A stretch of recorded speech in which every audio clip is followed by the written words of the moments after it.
The Springboks are the 2025 Rugby Championship winners.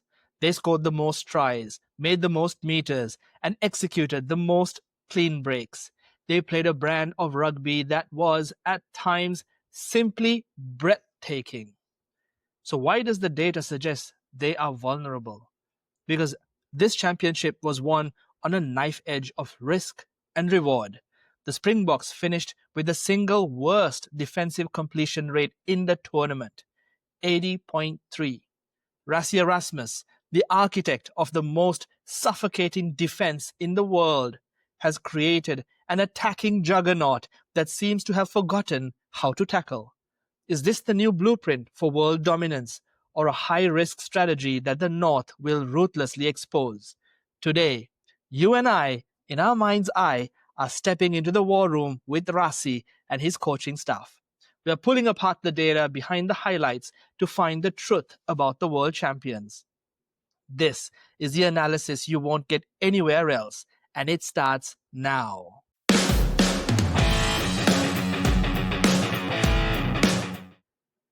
Welcome back to Rugby from the Stands. This is the final episode, part 4 of our Rugby Championship analysis series. We've dissected Argentina. We gave them a C grade, the Wallabies a B-, and in our last episode, we went deep on the All Blacks' structural issues, and we gave them a B-. If you haven't watched those, please go back and check them out to get the full picture of the tournament. Today, we conclude with the champions, the Springboks. Our role today is specific. You and I have been hired as impartial third-party analysts. We are sitting in the war room, face-to-face, with Rassie Erasmus, Felix Jones, Tony Brown, and the entire coaching ticket. Our job is to present an unbiased, data-driven review of their campaign, celebrating the strengths, but exposing the weaknesses before they embark on the Northern Tour. If you're a Boca fan, and I know there are a lot of you watching, and you appreciate this level of detail, hit the like button and subscribe right now. We need to talk about what this data really means. Let's get into the war room. Rassie, let's talk. Coach Rassie, the first thing we need to acknowledge is the progression. Looking at the aggregate data hides the incredible evolution your team underwent in just 6 weeks. This campaign was a story of adaptation and realization. The round 1 stumble at Ellis Park, the 38-22 loss to the Wallabies. The narrative is accurate. The Boks were under-conditioned. With all due respect to the Barbarians, Georgians, and Italians, you weren't as battle-hardened as the Wallabies coming off that incredibly tough Lion series. You tried to play high-intensity, fast-paced rugby at altitude and looked gassed. The data shows you dominated territory, 61%, but your efficiency inside the 22 was dreadful, just 1.46 points per entry. Then the round 2 stabilization. You reverted to type, a nervy 30-22 win, leaning back into 10-man rugby to get the job done. It wasn't the backlash everyone expected, but it stopped the bleeding.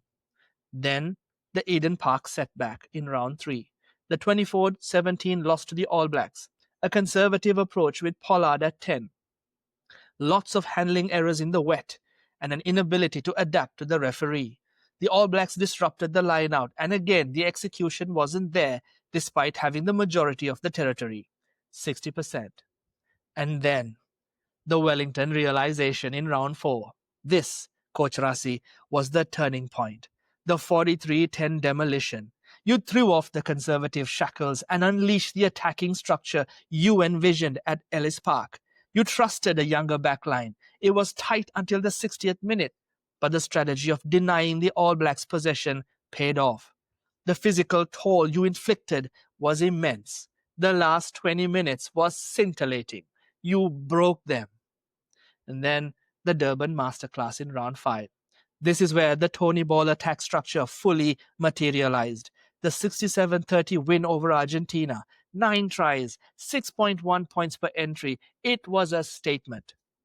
Then the championship closer in round 6, a tight 29-27 win against a spirited Pumas side at Twickenham.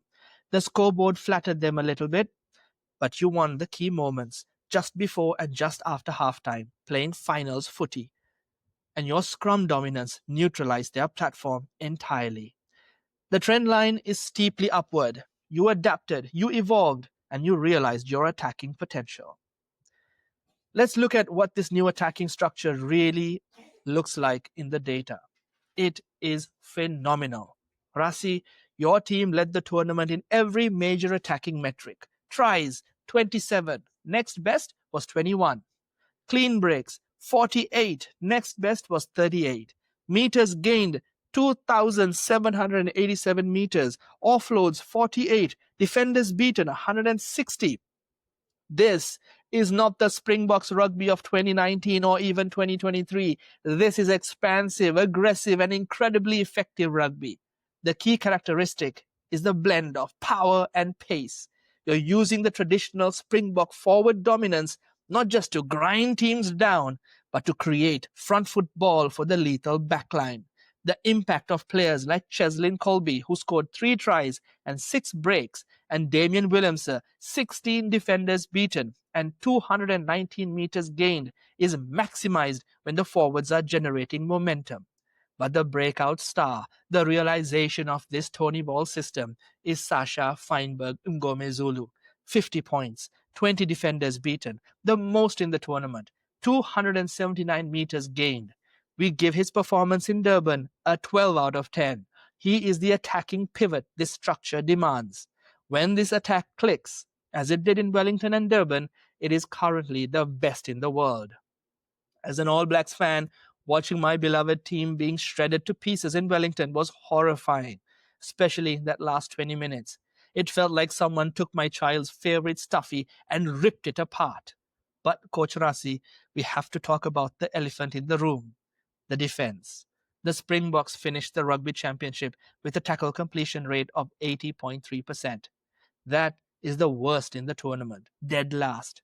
This is staggering for a team coached by Rassie Erasmus and previously by Jacques Nienaber.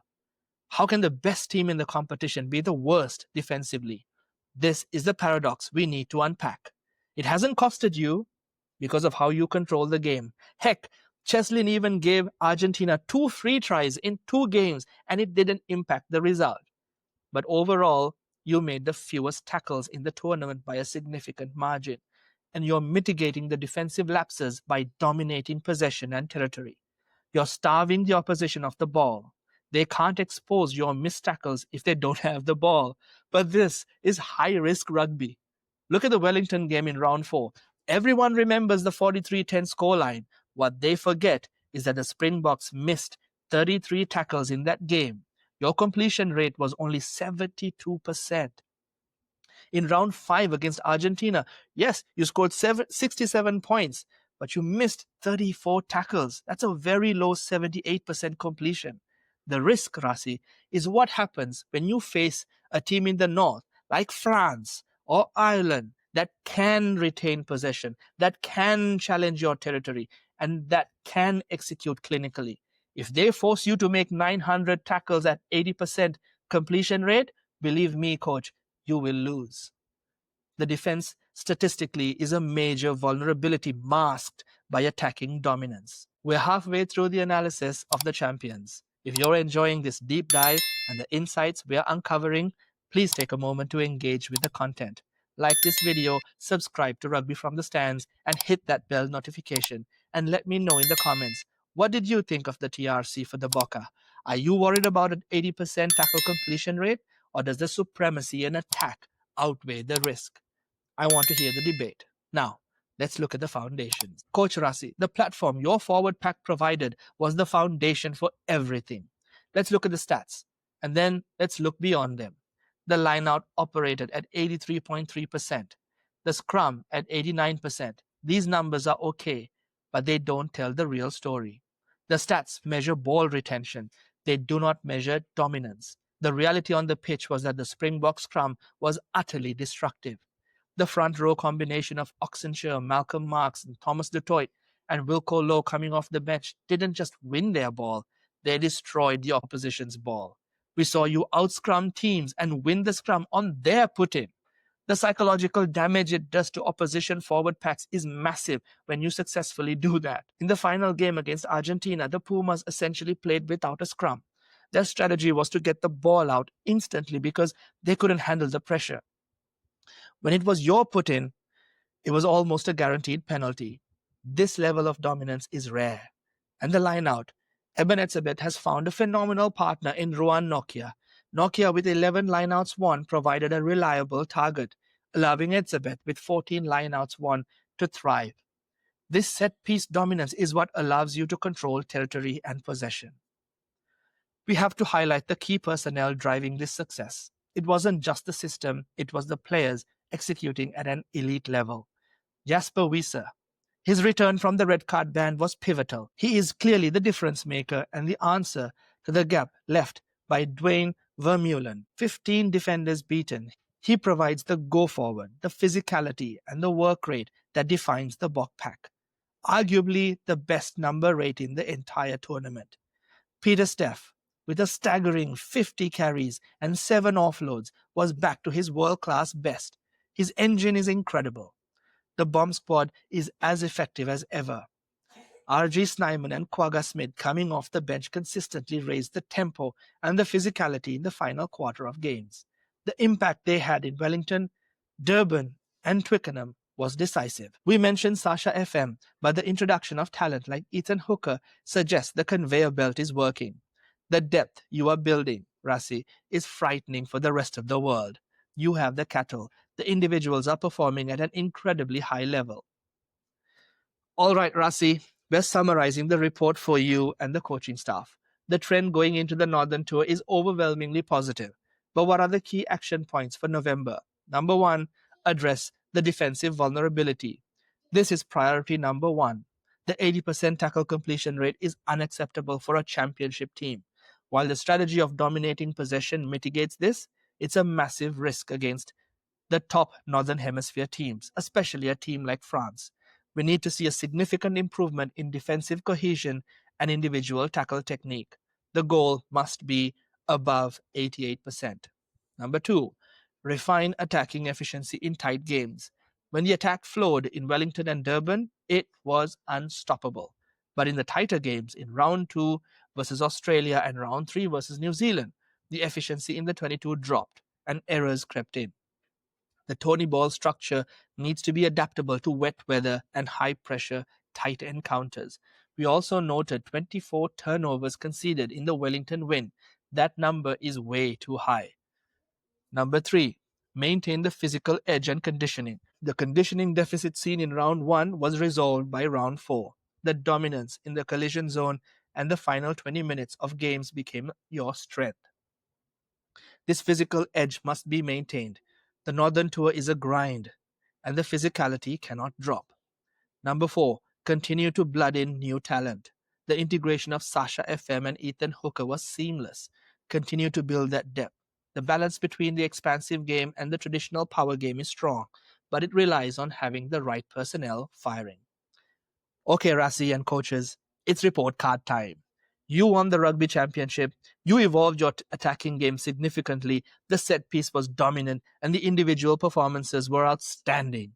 You finished strong, resolving the issues that plagued you in the early rounds. However, the statistical anomaly of the defense cannot be ignored. It is a significant vulnerability. We gave the All Blacks a B-, but the Springboks are the champions. We're giving this campaign an A-.